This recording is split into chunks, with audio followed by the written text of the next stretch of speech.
selamat malam, Sobat Sehat.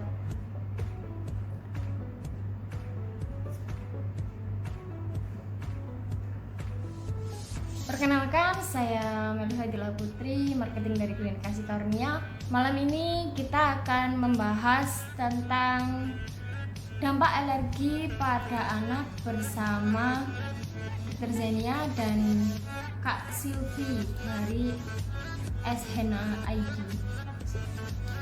Sebelum dimulai acara untuk live streaming pembahasan dampak alergi, malam Kak Dewi Anggo, malam semuanya. Sebelum membahas langsung ke topik, saya sedikit memperkenalkan tentang Klinik Kasih Karunia ya. Klinik Kasih Karunia berdiri sejak 2008 dan sudah memiliki banyak layanan dari poli umum, poli spesialis, laboratorium, farmasi, dan juga ada pusat terapi anak, serta ada akupuntur dan lainnya sesuai dengan apa yang ada di bio Instagram ya. Kalau kalian pengen tahu layanan-layanan yang ada, kalian bisa kepo-kepoin dari feed IG Klinik Kasih Karunia. Nah, sekarang sudah 1 menit lagi, nanti kita invite dulu ya.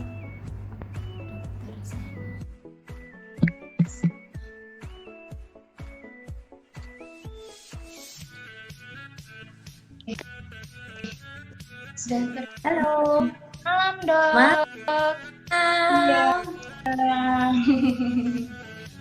Kita baru pertama face to face ya, dokternya ya. Betul. Ya, Dok.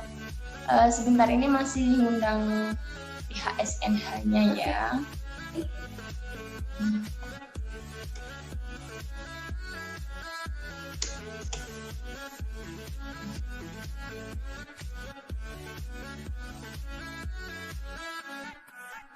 Sebentar.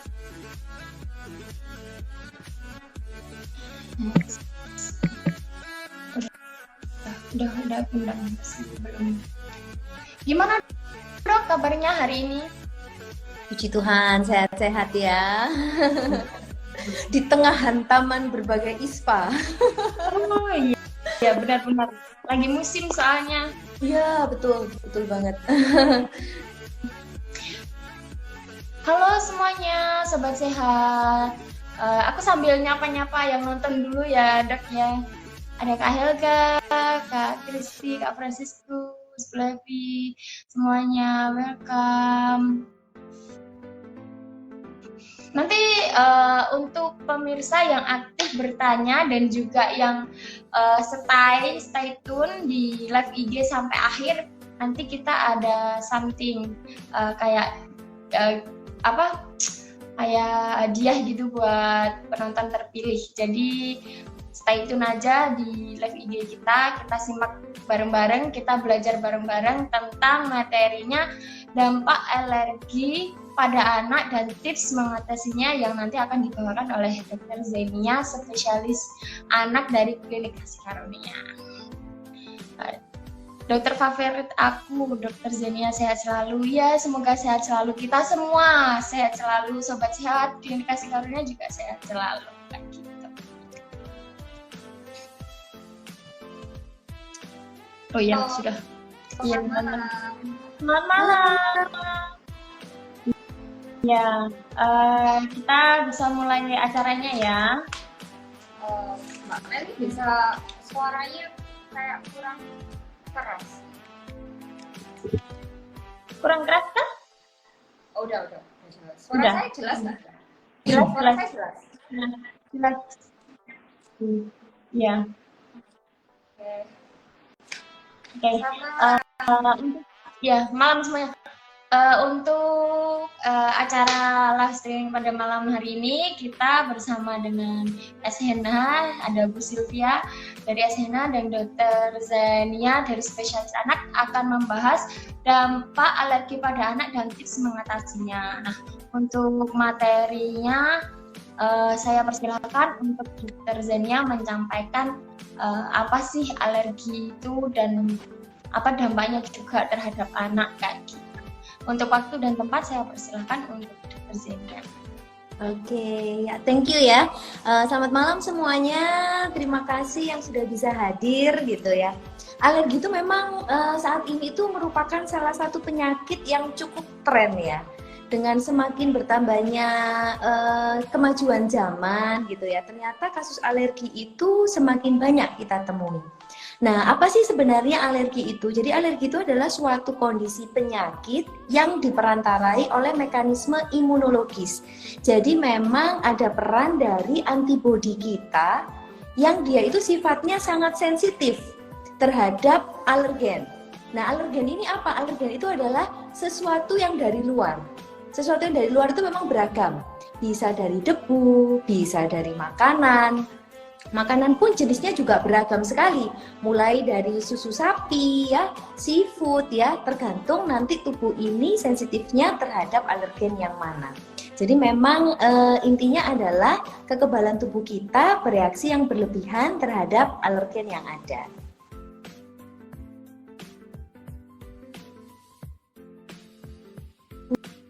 Bu Silvi kayaknya ini ya, loading ya? Kayaknya iya loading Mas ya. Sinyalnya mungkin agak buruk ya.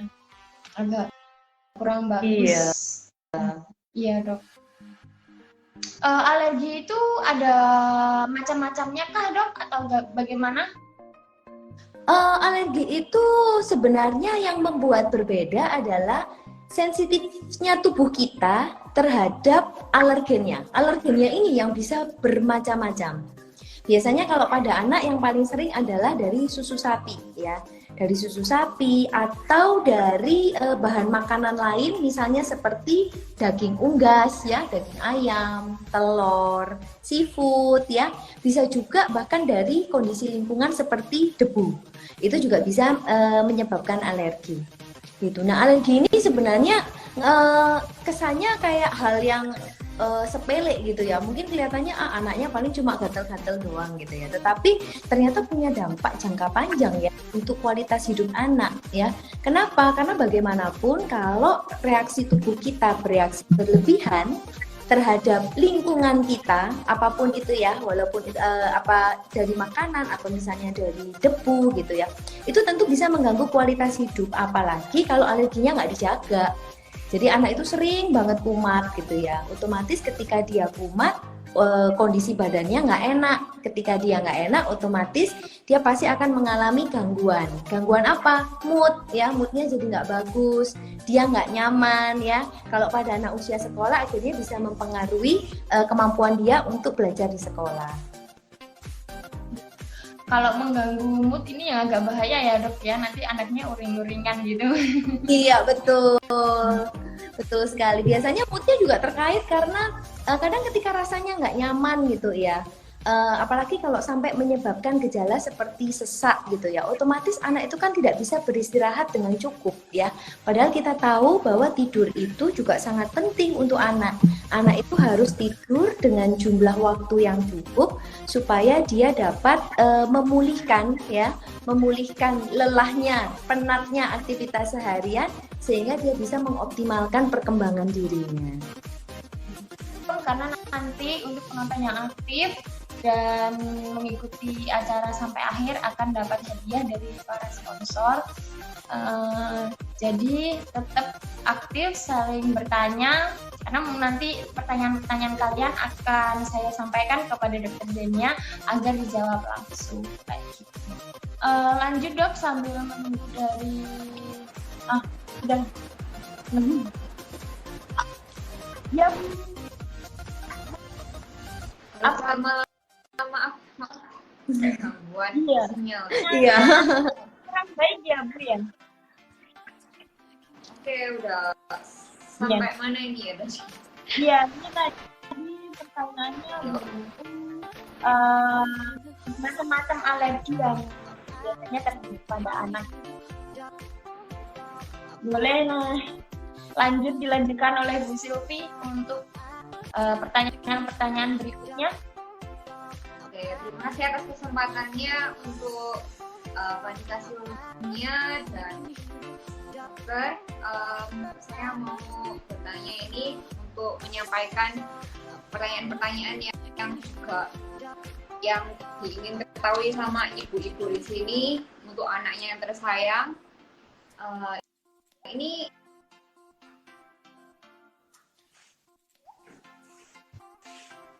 Iya, sinyalnya dari Bu Sylvie masih belum stabil ya. Sayang banget ya. Oke.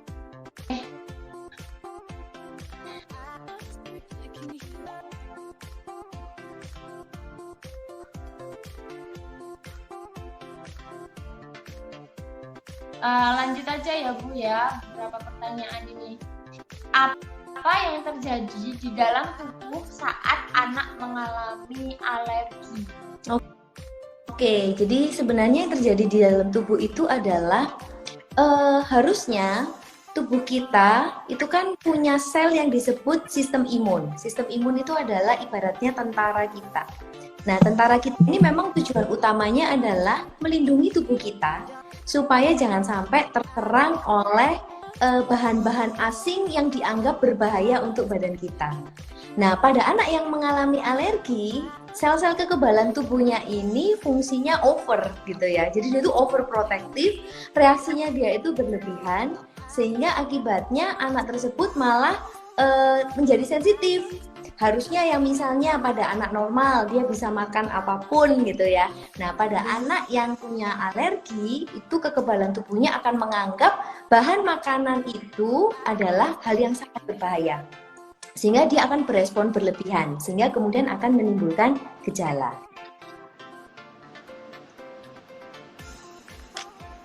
tes udah nggak putus-putus. Udah saya benerin nih. Semoga Oke. lancar ya. Dikasih ini item ya Bu ya. Enggak. Perjuangan banget sinyalnya. Silakan Bu Sylvie lanjut ke dari beberapa pertanyaan tadi sudah ke yang ke satu. Sekarang lanjut di gejala mungkin. Di gejala. Oh, oke. Udah. Apakah tadi udah ada penjelasan tentang gejala alergi pada anak-anak? Oke, sekalian saya jelasin ya. Tadi belum sempat dijelasin nih tentang gejala ya. Gejala alergi pada anak itu memang sangat bervariatif ya. Biasanya kalau di awal kehidupan atau pada bayi baru lahir, bayi-bayi kecil yang usianya masih beberapa bulan, itu seringkali gejala utamanya ada di kulit dan saluran cerna. Kulit biasanya berupa, kalau bahasa kita adalah dermatitis atopi gitu ya. Gambaran khasnya adalah adanya ruam kemerahan pada daerah pipi, kemudian pada daerah pelipatan siku atau pelipatan paha, atau pada area kulit manapun yang kemudian menyebabkan kulit itu menjadi kering. Itu kita sebutnya sebagai eksema di dalam waktu yang lama. Kemudian kalau untuk gejala saluran cerna biasanya memang cukup bervariasi. Mulai dari dia kembung, muntah, sampai bisa diare, bahkan sampai diare berdarah. Nah, kemudian ketika anak itu sudah semakin besar dan semakin terpapar dengan lingkungan, biasanya gejala dari kulit dan saluran cerna ini perlahan-lahan sudah mulai mereda. Lalu digantikan oleh gejala pada saluran nafas. Nah, gejala yang biasanya gejalanya seperti bersin ya, pilek ya, gampang beler gitu ya. Kemudian yang paling nggak enak itu kalau sampai anaknya kena asma, karena dia bisa menjadi sesak. Ketika anaknya usianya semakin besar, biasanya pada usia remaja akan menetap sampai dewasa. Biasanya gejala yang menetap adalah gejala pada dominan pada hidung, tetapi asma juga bisa menetap.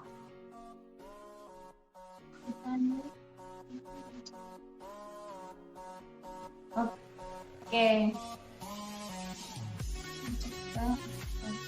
Ini saya sambil mencatat pertanyaan-pertanyaan ya. Oke. Dari para penonton. Bisa dilanjut Bu Sylvie?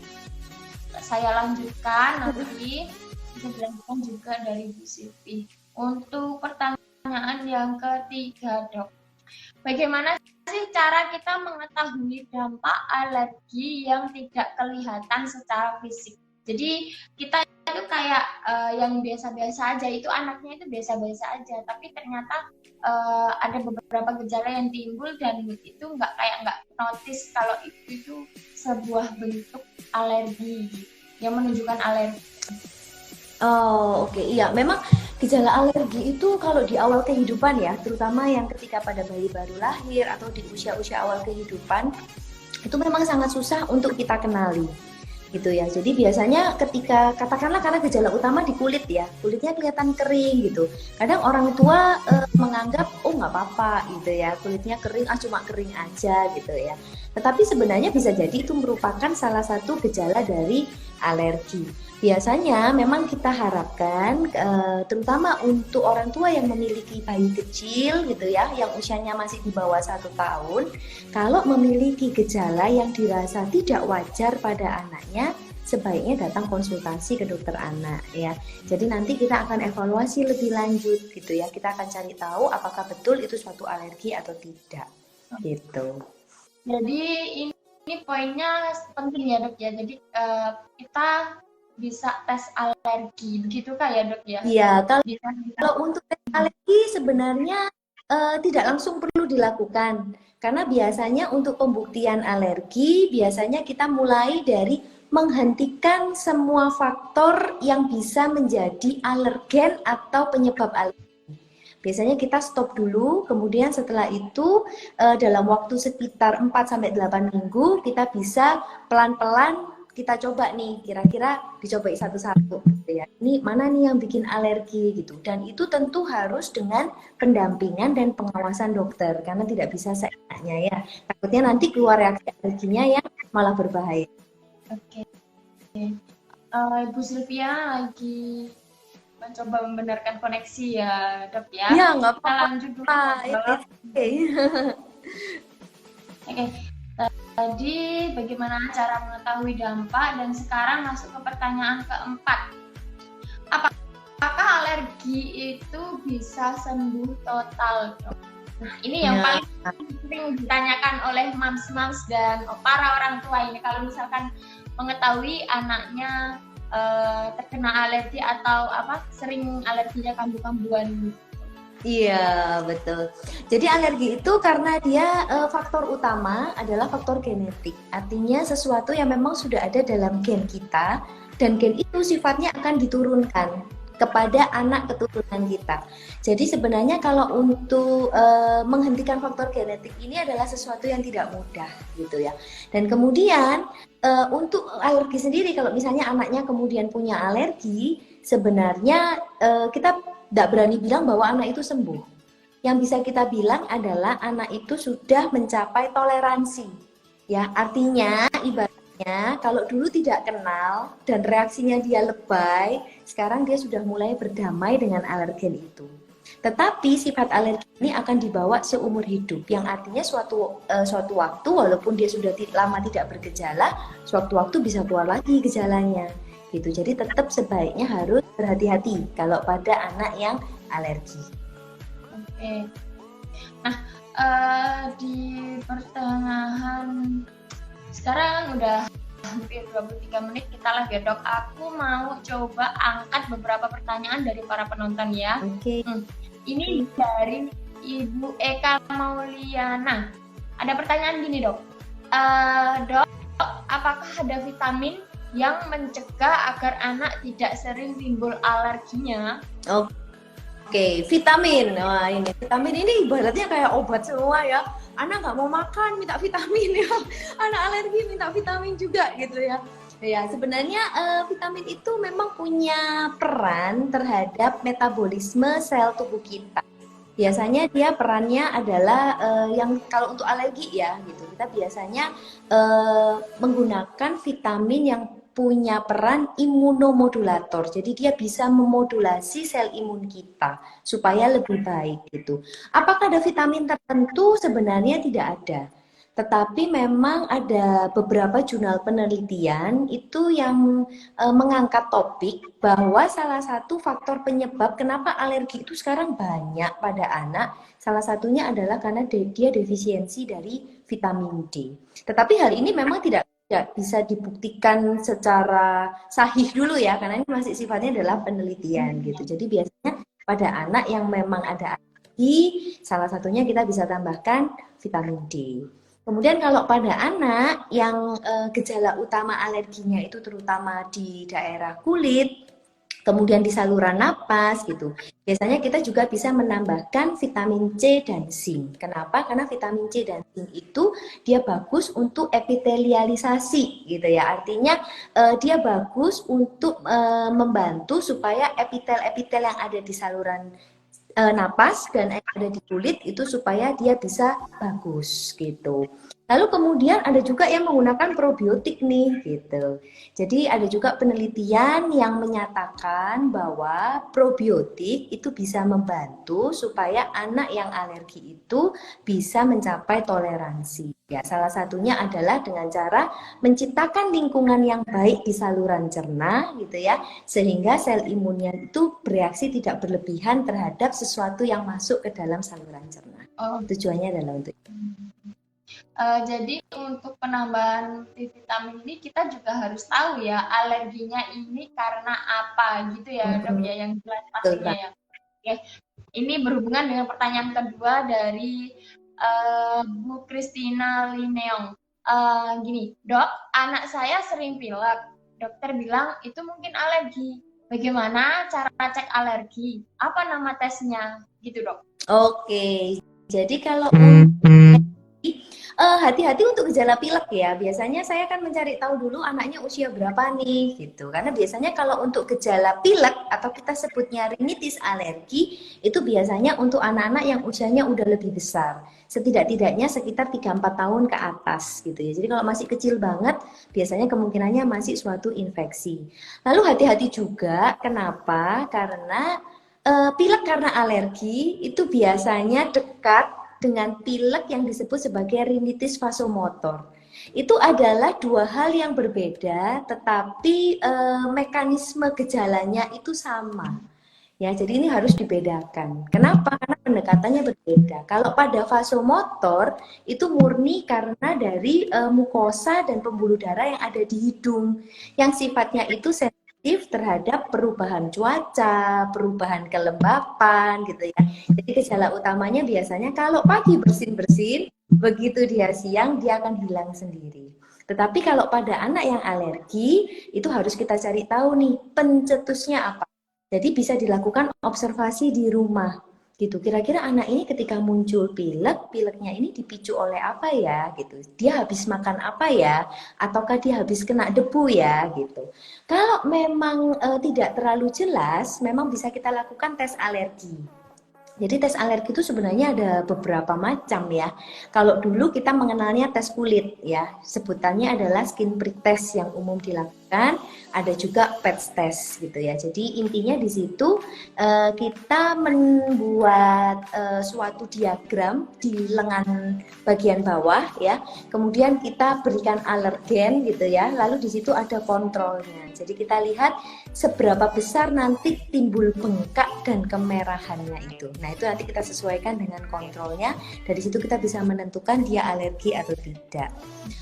Sedangkan sekarang ini sekarang sudah ada pemeriksaan yang lebih nyaman ya. Nggak enaknya kalau tes kulit itu adalah satu, anaknya biasanya nggak nyaman ya, karena tangannya harus digambar-gambar gitu ya, lalu ditetesi banyak sekali alergen gitu ya, lalu harus menunggu gitu, menunggu sampai muncul gejala. Biasanya kita tunggu sekitar 15-20 menit sampai kita baca lagi gitu. Sekarang ada tes yang lebih mudah, lebih nyaman, yaitu dengan pemeriksaan IgE. Gitu. Kenapa sih dok kok harus IgE? IgE itu singkatan dari imunoglobulin E. Karena memang IgE ini adalah reaksi antibodi yang muncul pada saat terjadinya alergi. Jadi kalau mau periksa, periksalah IgE atau B. Gitu. Cuman memang mungkin kelemahannya adalah harga gitu ya. Karena kalau IgE sebenarnya saya tahu cukup mahal gitu ya. Tapi kalau memang benar-benar have no idea, have no clue, anak ini kira-kira pencetus alerginya apa ya? Tapi mamanya memang merasa bahwa anak ini ada alergi, memang sebaiknya dicekkan.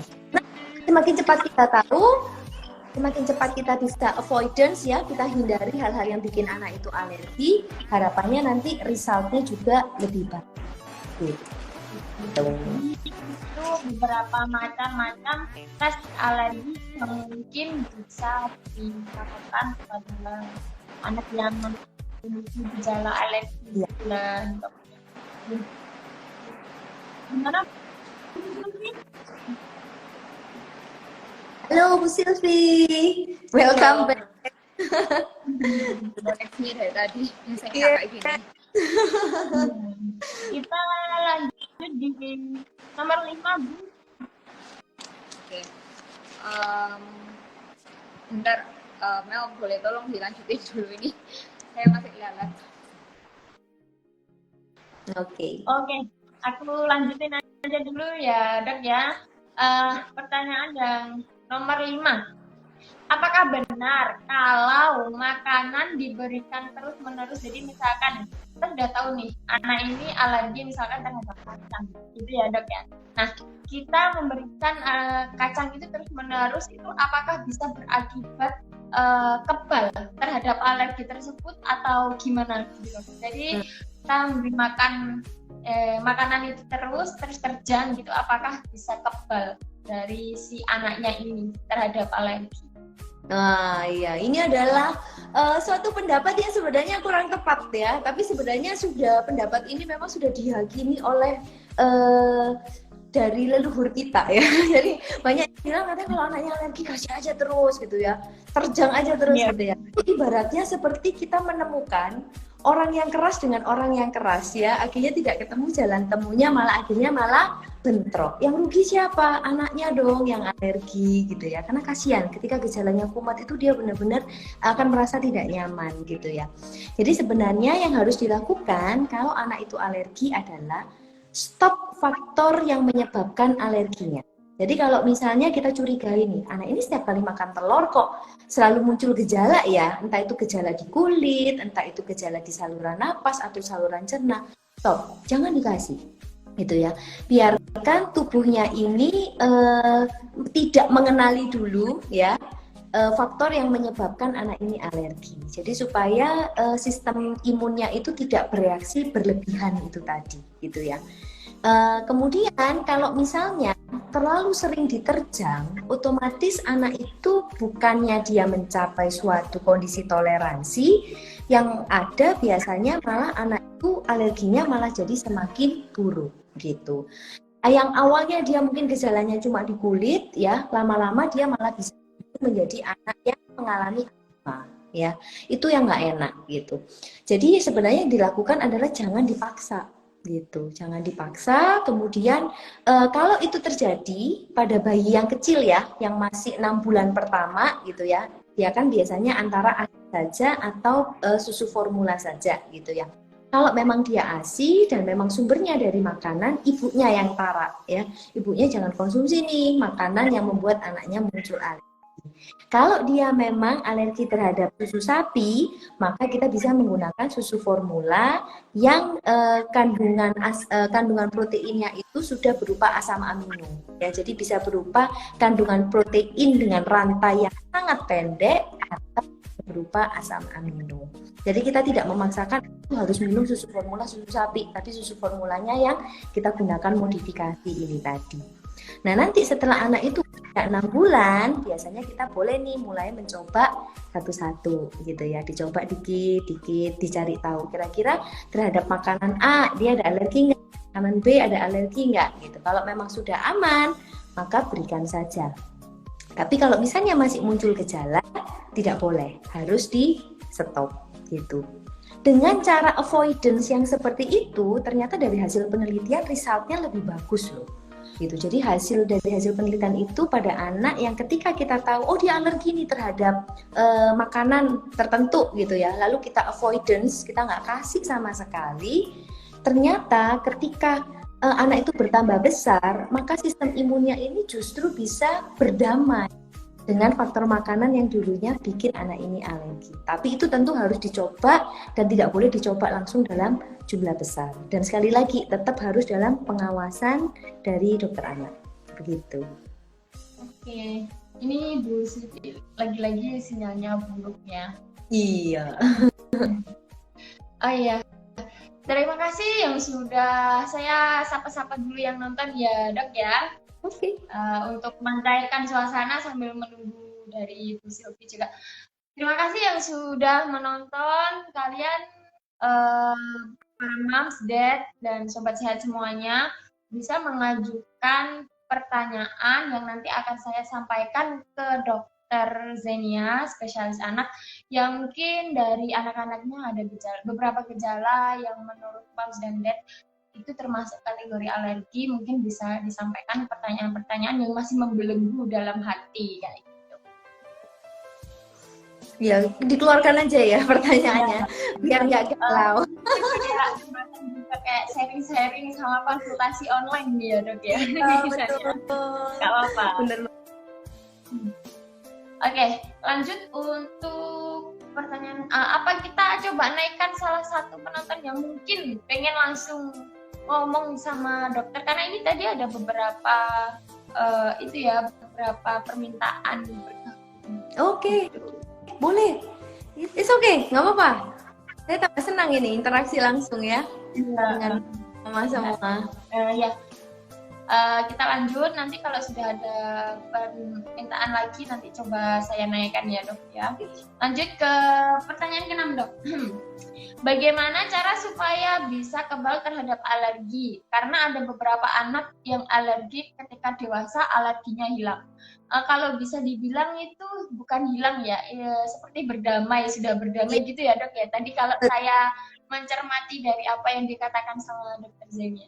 Iya betul. Jadi ibaratnya itu seperti kata pepatah ya, tak kenal maka tak sayang gitu ya. Setelah kenal akhirnya dia sayang lalu bisa berdamai gitu ya.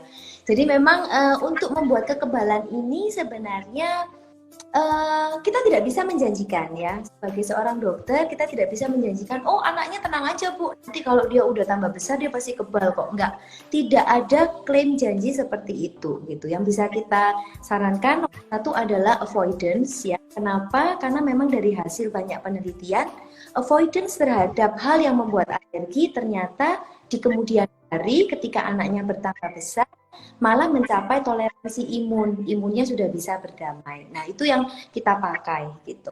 Kemudian pada beberapa kasus alergi memang sudah ada obatnya, obat dalam tanda kutip ya gitu, karena sebenarnya bukan obat sebenarnya. Jadi ada yang namanya imunoterapi. Imunoterapi itu adalah jadi kita itu memberikan alergen sedikit demi sedikit kepada si anak sampai anak tersebut bisa mencapai toleransi imun. Jadi tidak langsung diberikan dalam jumlah yang besar, sedikit-sedikit gitu ya. Dan untuk imunoterapi sampai saat ini sayangnya masih terbatas pada alergi debu saja. Kalau untuk alergi makanan masih belum bisa kita praktekkan gitu ya, karena masih diteliti lebih lanjut gitu. Cuman kalau untuk alergi debu memang sudah bisa dilakukan imunoterapi. Cuman kalau mau melakukan imunoterapi, mama sama papa harus komitmen dulu untuk sabar. Karena imunoterapi ini pengobatannya bisa sampai 2 tahun. Karena kita sifatnya tidak memaksa. Jadi kita kasih sedikit ya dalam jangka waktu tertentu. Nanti ada schedule-nya, ada jadwalnya gitu ya. Dan pengobatannya memang bisa sampai 2 tahun. Resultnya gimana? Resultnya memang sebagian besar anak yang punya alergi terhadap debu ternyata memang bisa mencapai toleransi imun. Jadi anaknya lebih kuat. Kalau kena debu nggak sampai keluar gejala. Begitu. Jadi intinya tubuh itu sudah mulai, kalau dewasa tubuh sudah mulai mengenal atau berdamai dengan alergi yang dari dulu gitu ya dok ya. Kalau dibilang hilang sih bukan hilang ya berarti ya dok. Iya, tetap tidak hilang. Terima kasih yang udah setia menonton. Buat Mam sama Dads-nya. Aduh, maaf. Ya mulai lagi. Nggak apa-apa Bu Silvi.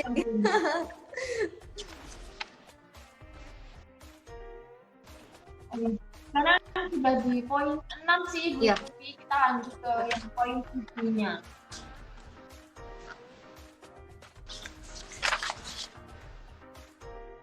Oke. Alergi untuk apakah ini alergi itu juga bisa turunan ya dok ya? Ya, betul. Jadi alergi itu memang sifatnya adalah turunan karena dia itu penyebab utamanya memang dicurigainya memang karena faktor genetik. Gitu. Jadi kita kalau untuk modifikasi genetik memang sampai sekarang nggak gampang ya. Susah banget ya ngutak-ngatik soalnya tidak kasat mata gitu ya. Gitu. Jadi memang biasanya dia sifatnya adalah turunan. Cuman kalau pada anak yang misalnya gini ya. Jadi kalau karena itu turunan, anak itu kan keturunan pasti dari mama dan papa ya. Kalau misalnya papanya aja nih, atau mamanya aja nih yang punya alergi, anak itu tetap sudah punya resiko. Kalau kedua orang tuanya punya alergi, resikonya biasanya besar. Apalagi kalau keluarga besar papa mama sama-sama punya alergi, biasanya resikonya juga akan semakin besar. Wah, menarik ini dok. Oh berarti memang bisa nurun ya, kayak saya tuh juga turunan misalnya alergi susu gitu, mama saya gitu bisa kembung gitu, minum susu saya juga bisa gitu, mungkin tuh karena alergi turunan gitu juga ya dok? Bisa. Cuman kalau susu hati-hati dengan intoleransi ya, gitu. Karena biasanya kalau kita alergi itu kan biasanya muncul dari awal kehidupan udah kelihatan ya. Tapi kalau misalnya muncul gejala kembung pada susu setelah usianya udah lebih besar, biasanya 5 tahun ke atas, kemungkinan biasanya karena intoleransi laktosa. Itu biasanya terkait dengan enzim yang digunakan untuk mencerna susu yang secara alamiah memang jumlahnya semakin berkurang gitu. Itu sebabnya kalau misalnya kayak kita orang dewasa ya, kadang kalau minum susu kan ada ya rasa kembung, rasa tidak nyaman, bloating gitu ya. Itu kadang sebenarnya bukan murni suatu alergi susu, tapi bisa jadi suatu intoleransi laktosa. Kalau gitu, kalau kedua orang tuanya alergi gitu gimana dok cara pencegahannya untuk meminimalir risiko alergi pada anak gitu? Oke, jadi kalau misalnya kedua orang tua memang punya faktor risiko alergi, biasanya ketika anak itu baru lahir, ya harapannya kita bisa memberikan ASI eksklusif ya. Kita berusaha kalau anak itu lahir pastilah kita harapannya adalah ASI eksklusif. Tapi kalau misalnya karena satu dan lain hal gitu ya, anak tersebut tidak bisa mendapatkan eksklusif, maka kita bisa menggunakan susu formula yang sifatnya adalah partially hydrolyzed. Jadi rantai yang dari itu dipecah sedikit supaya resiko untuk memunculkan alerginya ini harapannya juga lebih tinggi. Harapannya begitu. Lalu kemudian biasanya pada bayi baru lahir atau di awal kehidupan itu kan seringkali gejala utama ada di kulit ya. Nah, kulit itu ibaratnya kayak barier kita gitu ya. Kalau misalnya dia dalam kondisi yang kering, maka dia akan sangat mudah untuk dimasuki oleh benda-benda asing di sekitar lingkungan kita. Sehingga kita harus menjaga supaya kulitnya si anak ini dalam kondisi tetap lembab. Biasanya kita sarankan penggunaan emollient gitu ya. Emollient yang menjaga kulitnya tetap lembab supaya dia tidak gampang terpapar oleh alergen atau bahan asing yang ada di lingkungan. Itu yang bisa kita lakukan. Wah, menarik.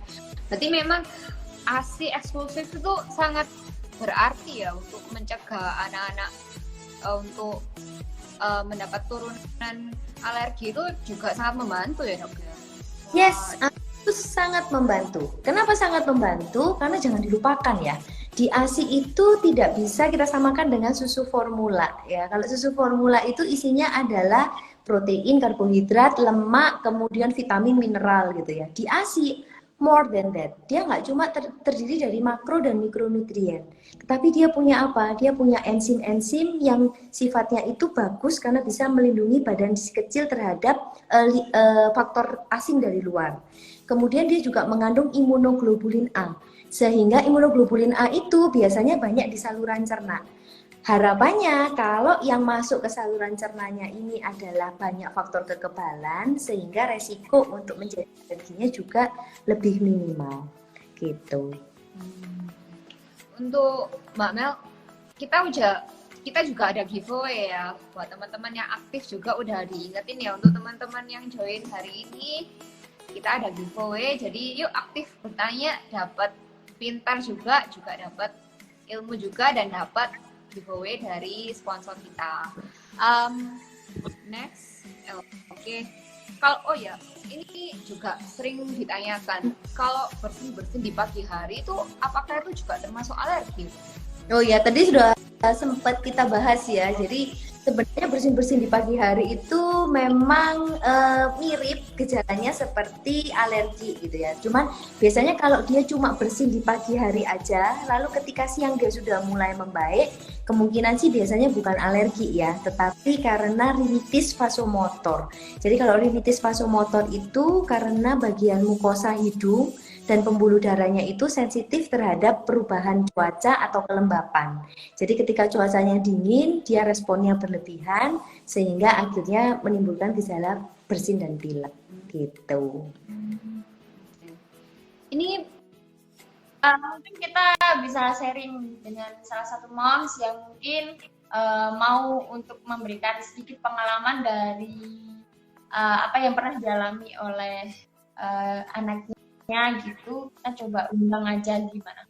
Oke, ini masih Boleh ya? masih ada satu pertanyaan lagi nih. Oh, masih ada kita juga mau pertanyaan tahu. lagi. Oke. Lanjut Kalau aja ya terapi pertanyaannya. gimana? Dilanjut pertanyaannya. Ya, pertanyaan terakhir. Ya. Kalau terapi khusus alergi itu apakah bagus untuk anak dan bisa bermanfaat untuk alergi pada anak gitu, Dok? Iya, kalau untuk alergi itu sebenarnya tergantung dari gejalanya dia gitu ya. Tapi intinya adalah ketika kita memberikan terapi untuk alergi itu adalah untuk menghentikan supaya gejalanya ini jangan sampai mengganggu si anak gitu ya. Kalau misalnya kulitnya jadi bentol-bentol atau orang bilangnya biduren, seenggak-enggaknya bidurennya ini bisa kempes gitu ya. Kalau dia bersin-bersin sampai matanya berair, sampai hidungnya bengkak, sampai dia tidak bisa tidur, harapannya gejala itu juga kita perbaiki gitu ya. Kalau untuk terapi secara khusus pada alergi, tadi memang sempat saya sebutkan juga ya, itu ada yang disebut sebagai imunoterapi gitu. Cuman kalau imunoterapi memang sampai saat ini hanya terbatas pada alergi debu saja. Kalau untuk alergi makanan, ini kita masih dalam proses trial gitu. Kita masih melihat bagaimana resultnya, apakah baik gitu. Kalau untuk imunoterapi yang pada alergi debu itu memang sudah banyak yang menyebutkan resultnya memang cukup baik. Jadi ketika anak itu selesai imunoterapi, anak itu relatif lebih toleransi terhadap debu ini. Sehingga kalau ketemu debu gejalanya tidak sampai kumat yang berlebihan. Begitu. Oh, menarik. Kita Gimana? lanjut ya, kita lanjut sebentar oke. Ini ada beberapa pertanyaan dari Pak Eko S. Haryati. Kalau dari kecil sudah alergi, apakah sampai dewasa nggak bisa sembuh? Tadi pertanyaan itu sudah dijawab sih ya Dok ya sama Dokter Denia. Kalau sembuh sih karena alergi itu notabene tidak bisa sembuh, tapi kita bisa berdamai dengan alergi itu. Jadi mungkin bukan mungkin ya, jadi biasanya kalau sudah dewasa itu alerginya sudah berdamai dengan imun tubuh kita sehingga tidak sering kambuh gitu ya Dok ya. Ya, Jadi saya tambahkan kambuh. ya. Jadi kalau dari kecil sudah ada alergi sampai dewasa kemungkinannya dua. Kemungkinannya dia bertoleransi, dia berdamai. Kemungkinan yang kedua, alerginya akan dibawa seumur hidup. Jadi ya udah dibawa sepanjang akhir hayatnya dia gitu ya. Dia akan dibawa terus. Nah, biasanya kunci yang penting adalah bagaimana sih caranya supaya bisa mencapai toleransi imun. Artinya imun tubuhnya ini bisa berdamai, itu adalah dengan avoidance. Jadi jangan memaksakan hal yang membuat anak itu alergi lalu dipaksakan tetap diberikan. Ya itu sebenarnya adalah ilmu yang kurang betul gitu. Jadi sebaiknya avoidance. Hal yang membuat hindari hal-hal yang memang kita tahu menyebabkan anak itu muncul gejala alergi. Harapannya anak itu akan sistem kekebalan tubuhnya itu tidak dipaksa untuk berdamai. Jadi ketika anak itu semakin besar, mungkin terpapar sedikit-sedikit, nah pada akhirnya dia bisa berdamai. Itu ya. Oke. Kita langsung ke sesi sharing aja ya, karena untuk live IG ini hanya terbatas 1 jam ya, Bu Sylvia? Bisa lebih sih, bisa langsung ini mau langsung invite Bu Selvi. Iya, sudah invite. Ya, malam. Oh, malam. Malam, Dok. Malam, boleh. Ya. Ini Ini mau sharing sharing apa ini? yang berpengalaman atas alergi sama anaknya ya, Mams Levi. Ya, jadi dulu 3 anak, 3x3 alergi semua gitu. Jadi alerginya waktu itu yang anak kedua itu lumayan. Jadi ASI aja alergi gitu. Kan kalau yang anak pertama lolos bisa ASI 2 tahun. Kalau yang kedua itu ASI pun alergi. Jadi waktu itu sempat sampai makan cuman sayur sama nasi, itu baru dia nggak apa-apa gitu. Tapi begitu makan sedikit selain sayur dan nasi, dari ASI itu ya dia langsung keluar reaksi alergi di kulit. Jadi yang ketiga itu malah umur 3, kalau yang kedua kan 5 bulan baru muncul alergi di kulit waktu ASI ya. Kalau yang ketiga itu malah umur 3 bulan reaksi alergi ASI di kulit iya, batuk iya. Jadi waktu umur 3 bulan tuh dia sudah batuk gitu. Dan terus beberapa bulan batuk, terus akhirnya minum susu formula kambing waktu itu. Minum susu formula kambing sambil tetap maksa ASI, tapi akhirnya menyerah karena semakin parah ya. Maksudnya lihatnya nggak bagus juga. Akhirnya padahal ASI-nya masih banyak waktu itu, jadi dibuang semua. Yang di freezer dibuang semua ya. Iya. Jadi itu cukup parah sih karena sampai ASI pun dia menolak gitu. Iya. Jadi akhirnya setahun susu kambing, setelah setahun menolak lagi gitu. Mulai alergi dengan susu kambing sampai hilang akal sih, waktu itu memang hilang akal.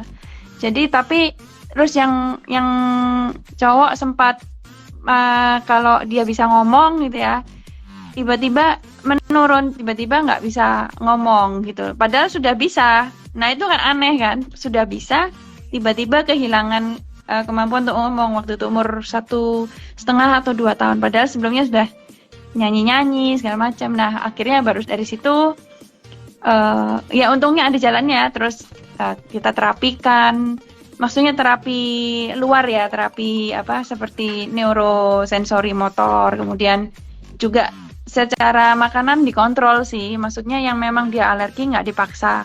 Jadi dirotasi, jadi makanannya dirotasi. Hari ini makan ayam, besok makan sapi, besok makan ikan. Jadi nggak ketemu terus gitu, seperti itu. Jadi ya lama-lama untungnya semakin besar juga, sudah semakin kuat. Walaupun masih ada alerginya, masih ada, cuman sudah nggak seperti dulu. Dulu itu yang ketiga cuma makan nasi sama sayur.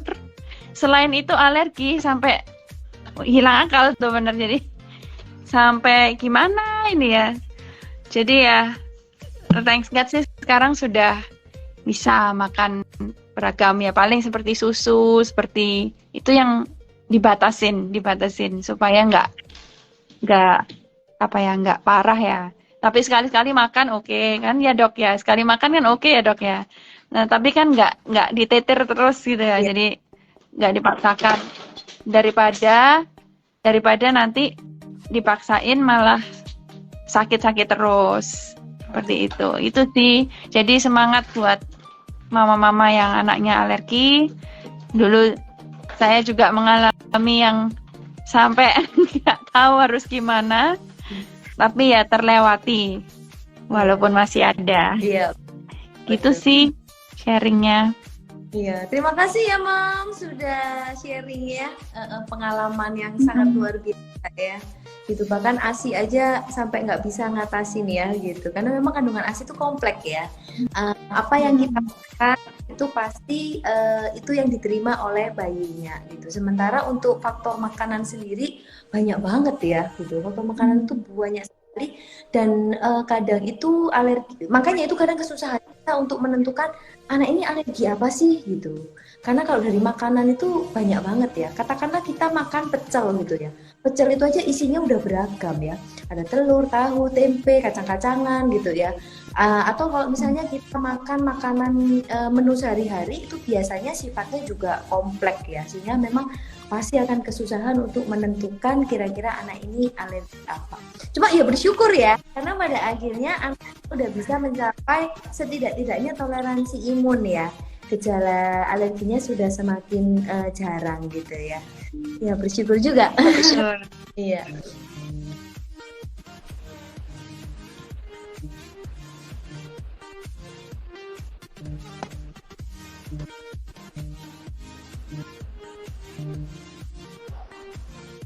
Oke.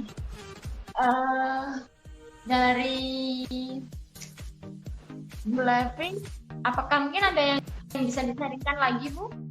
Ini sinyalnya agak buruk juga ya, Dok ya, sepertinya. Iya. Gimana sinyalnya? Aman? Sorry, ada mertua telepon tiba-tiba. Harus diangkat itu. Ya, Oke. iya. Gimana, Andi? Apa masih ada pengalaman yang bisa di-sharingkan lagi mungkin dari Bu Levi? Ya, pengalamannya sudah di-sharekan sih. Jadi ya, waktu itu memang Kalau sampai yang stres. Kenapa? kalau yang food bisa pengaruh ke alergi dengan perasaan tuh gimana itu? Mungkin tuh juga boleh di-sharingkan sedikit gitu. Oh oke, iya betul juga ya. Tadi Bu Levi sempat ngomong nih kalau anaknya sampai ada gangguan perkembangan ya gitu ya. Ya ini menarik juga ya. Kenapa sih kok pada anak alergi itu bisa sampai terjadi gangguan perkembangan? Ya biasanya memang berawal karena gejala ketika alergi itu muncul itu rasanya nggak nyaman sama sekali. Katakanlah gejalanya sesederhana keluar biduran gitu ya, gatal-gatal di kulit. Itu kan rasanya nggak enak ya. Ketika anak itu merasa gatal seperti itu, otomatis dia nggak bisa istirahat, dia nggak bisa tidur. Ketika dia tidurnya kurang, ya sama seperti kita ya. Ketika kita tidurnya kurang, yang kita rasakan apa? Moodnya kita akhirnya jadi nggak baik, kita jadi nggak bersemangat gitu ya. Karena apa? Karena kita lemes, kita ngantuk gitu ya. Kita masih butuh istirahat, tetapi dipaksa untuk beraktivitas karena hari sudah harinya aktif. Itu memang bisa menyebabkan gangguan perkembangan. Apalagi kalau misalnya sampai terjadi gangguan tidur itu sangat penting pada masa anak. Jadi anak-anak itu sebaiknya kalau bisa tidurnya secukup-cukupnya gitu ya, dan disesuaikan dengan nanti tahapan usianya ya. Sebenarnya memang semakin besar waktu tidurnya juga semakin berkurang gitu ya. Tetapi kalau bisa mereka harus tidur dalam waktu yang cukup. Supaya apa? Supaya perkembangannya dia optimal. Nah mungkin kalau ceritanya dari Bu Levi tentang anaknya kok sampai perkembangan, bisa jadi dimulai dari situ. Dari mungkin anak ini sering kumat ya, gejala-gejalanya sering muncul, anaknya akhirnya merasa gak nyaman, terus akan mengganggu kualitas tidurnya. Tidurnya nggak bagus, akhirnya anaknya ketika distimulasi, akhirnya nggak bisa nyantol stimulasinya gitu ya. Jadi kemudian akhirnya sama Bu Levi dibawa untuk terapi gitu ya. Ya terapinya menurut saya masih sesuai ya. Karena kalau untuk neurosensori motor itu memang biasanya untuk terapi pada perkembangan dasar gitu ya. Dan untungnya memang Bu Levi gercep ini ya. Anaknya segera dilakukan terapi sehingga anaknya jangan sampai terjadi keterlambatan perkembangan gitu. Good job sih Bu Levi. Iya, jadi waktu di terapi itu ada kejadian lucunya. Waktu di terapi keberapa, terapisnya bilang tadi waktu saat terapi lagu yang dia bisa nyanyikan dulu sebelum hilang itu dinyanyikan sama dia berentet gitu seperti medley, keluar semua lagi kayak jadi lucu gitu, jadi kayak bisa teraktifkan lagi gitu. Dulu tuh parah sih, maksudnya kalau habis makan sesuatu yang salah apa langsung demam, langsung diare, langsung apa ya, seperti spaced out gitu, seperti spaced out gitu ya. Jadi ya kalau mengingat-ingat kembali itu memang ngeri ya, tapi ya untungnya sudah beres, sudah nggak ada lagi yang seperti itu. Paling ya sisa-sisa pilek lah, pilek. Kalau pilek dingin ya, udara dingin dan itu meler gitu-gitu aja sih. Kalau yang apa gejala ngeri-ngeri itu sudah nggak ada lagi. Iya, untungnya. Bersyukur banget. Iya, bersyukur banget gitu. Makanya juga mau kasih semangat ke mama-mama yang anaknya alergi supaya bisa apa ya, bisa better gitu anaknya, maksudnya bisa kalau misalnya ada gangguan perkembangan bisa dihindari, bisa diperbaiki seperti itu. Kalau misalnya butuh cek tumbuh kembang bisa ke dokter senia. Jadi kita sediakan supaya mama-mama yang mengalami struggle ini bisa ada solusinya gitu, seperti itu.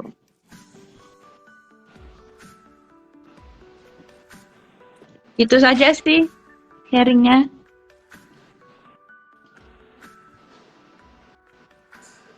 Oke.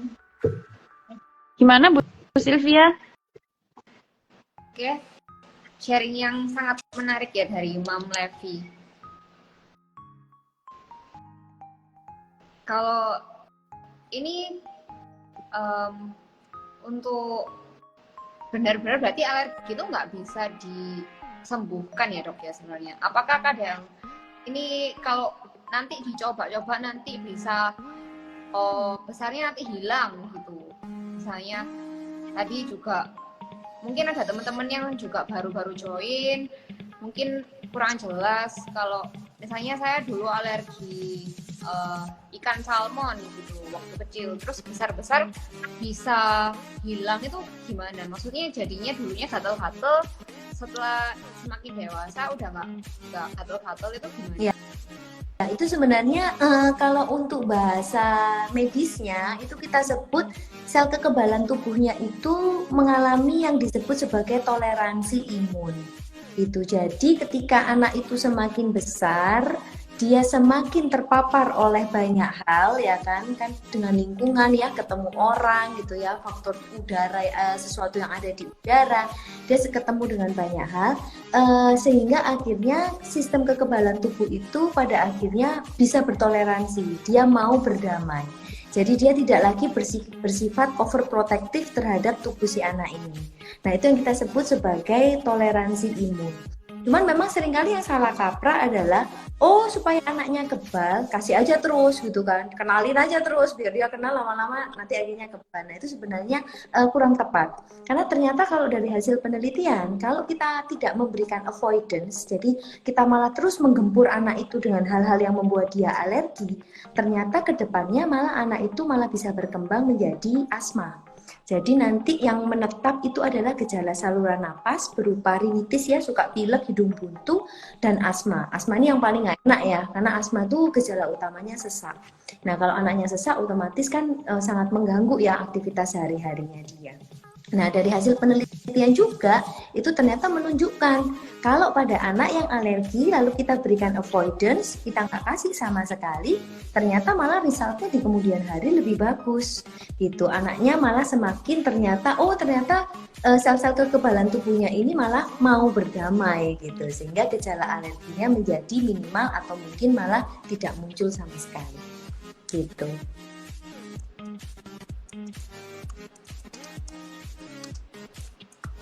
Untuk terapinya sendiri, untuk yang membantu itu juga gimana Mbak Mel? Pasti terapinya juga sangat membantu untuk mengobati alergi ya dok ya? Oh iya betul. Jadi kalau pada anak yang alergi, yang nomor satu kita obati adalah kita redakan dulu gejalanya dia. Karena gejala alergi itu nggak enak. Kita redakan dulu gejalanya. Kalau pada anak yang asma, itu memang ada terapi yang kedua. Itu biasanya untuk anak yang asmanya sifatnya menetap. Jadi terlalu sering kumat atau susah dihentikan dengan obat yang untuk meredakan gejala, itu biasanya kita bantu dengan obat untuk mengontrol atau kita sebut sebagai controller gitu. Oke. Dari Bu Lavi mungkin udah cukup untuk sharingnya. Bisa sebentar ya. Mungkin bisa.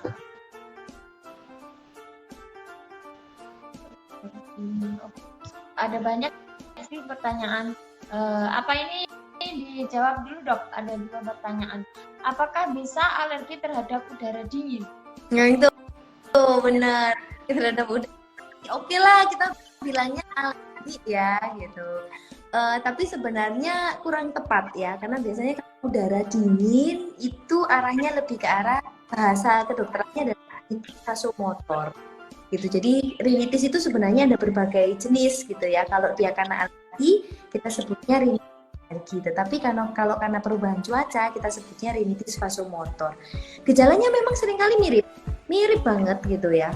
Karena gejala utamanya biasanya di hidung, mulai hidungnya buntu gitu ya, lalu kemudian mulai keluar lendir gitu ya, ingusen gitu ya, rasa mampet nggak enak gitu ya. Jadi sama gejalanya, cuman pemicunya yang berbeda. Kalau vasomotor memang murni dari faktor cuaca dan kelembapan. Kalau dari alergi biasanya ada faktor alergen, itu tadi ya. Kita cari alergennya apa. Dan ada satu lagi nih dok, last pertanyaan ya. Habis ini mungkin saya akan merangkum dari apa yang tadi disampaikan oleh apakah anak yang memiliki orang tua dengan kondisi alergi, misalkan orang tuanya alergi diare, anak ini pasti juga alergi diare, atau bisa alergi terhadap alergen yang lain? Apakah jenis alerginya juga bisa berbeda-beda orang tua dengan anaknya? Oke lah, menarik ini yang temuin ya waktu praktek ya. Jadi sebenarnya alergi itu sifatnya adalah gen ya, genetik ya, jadi diturunkan. Cuma ternyata tidak persis. Jadi misalnya nih mamanya alergi terhadap dairy, anaknya tentu nanti dia akan alergi terhadap produk dairy. Bisa jadi anaknya akan alergi terhadap produk makanan yang lainnya, atau mungkin jadi alergi terhadap debu gitu. Nah ini faktor apa sebenarnya yang mempengaruhi? Nah ini memang faktor kompleks gitu ya, karena memang sampai saat ini kita tidak bisa memprediksi gitu ya. Oh kalau orang tuanya alergi terhadap makanan A, makanan B gitu, apakah anaknya pasti alergi terhadap makanan A, makanan B? Ini memang tidak bisa kita prediksi. Cuma bisa kita prediksi adalah kalau satu atau 2 orang tua punya riwayat alergi, maka ada resiko untuk mengalami alergi. Resiko ya, tidak mutlak. Bisa jadi walaupun papa mamanya dia punya alergi, anak ini kemudian tidak ada alergi, itu juga bisa. Tetapi gen itu dibawa oleh si anak. Sehingga nanti kalau anaknya kemudian menikah dan punya anak lagi, bukan tidak mungkin malah anaknya yang alergi. Jadi intinya begitu.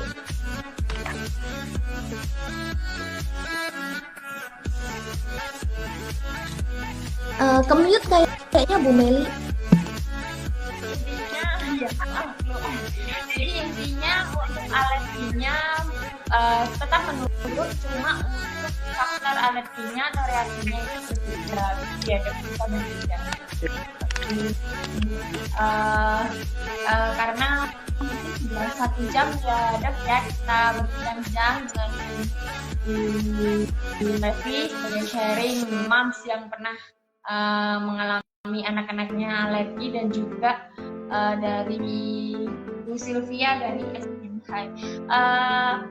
Mungkin kita harus menjaga pola hidup sehat, terutama menghindari makanan-makanan yang mungkin kurang baik oleh tubuh, sehingga kita belajar untuk mengatur pola makan, misalkan dengan makanan-makanan sehat. Ada snack sehat dari SMH ya Bu Sylvia ya. Dan juga dari kerupuk bocah tua yang termasuk salah satu kerupuk favorit yang tidak mengandung bahan pengawet maupun no borak, no gluten, no MSG, yang mungkin baik untuk konsumsi untuk anak-anak yang biasanya alergi kan. Nah, aku mau share kesimpulan dari beberapa yang disampaikan dokternya. Alergi bisa menurun dari orang tua karena termasuk salah satu faktor genetik, namun reagennya bisa berbeda. Alergi memiliki dua kemungkinan, yaitu tubuh bisa bertoleransi, mungkin nanti untuk dewasa bisa hilang karena sudah bertoleransi dengan tubuh, atau bisa dibawa seumur hidup yang dimana berarti bisa kambuh kayak gitu. Terus lanjutkan untuk kesimpulan lainnya, yaitu gejala yang sering banget dimunculkan karena alergi yaitu kulit memerah, kulit kering, hafil salah satu, terus diare juga bisa termasuk ya. Jadi untuk mam semua mungkin kita bisa lebih mawas diri ya, lebih bisa kayak menilai mungkin ini termasuk anaknya mungkin suatu bentuk gejala alergi atau enggak, dan mungkin bisa juga kalau menjurus ke alergi bisa dikonsultasikan ke dokter spesialis anak dan juga dilakukan tes jika disarankan oleh dokternya kayak gitu ya, dok ya. Nah, di klinik kasih karunia sendiri juga ada pusat terapi anak di mana kita melayani beberapa layanan terapi, dari ada teori terapi sensorik, motorik, dan juga ada hipnoterapi dan layanan terapi untuk pusat perkembangan anak lainnya. Nanti bisa dilihat di IG Klinik Kasih Karunia yang nanti akan kita jelaskan dari satu-satu layanan yang kita adakan di sini. Oke, terima kasih untuk waktunya dari Bu Sylvie, Bu Levi, dan Dr. Denia malam ini.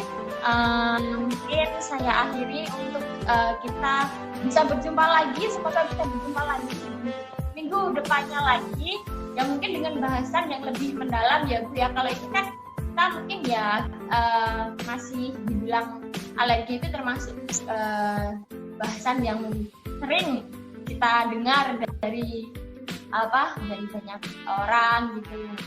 Kita juga bisa belajar lagi lebih dalam bagaimana alergi, gejala, dan faktor risiko serta penyebab, dan bisa menurun atau tidak. Oke. Untuk semua penonton, karena ini nanti yang menang untuk giveaway-nya kita langsung umumkan sekarang atau mungkin kita DM aja Bu Sylvie. Ya sudah stay itu. Diumumkan boleh bilang terus di DM. Oke. Mungkin dari saya atau dari Bu Sylvie ini yang mungkin siapa yang saya itu. Kalau aku sih dari tadi sudah satu pengamat. Ada tadi yang agak putus-putus. Oke. Mungkin Dokter Zenia juga ngeliat gitu ya. Siapa yang aktif? Oke. Untuk yang aktif bertanya penontonnya yaitu dari Kak Eka Mauliana 27. Selamat ya Kak, akan mendapatkan giveaway dan dari sponsor Tubuh Kita Tua dan juga dari nanti kita DM untuk plan hadiahnya. Oke, terima kasih atas waktunya malam ini. Sampai jumpa di next live selanjutnya dengan bahasan lebih dalam lagi tentunya. Oke, sekian dan terima kasih. Selamat malam. Terima kasih Dok. Malam. Ya.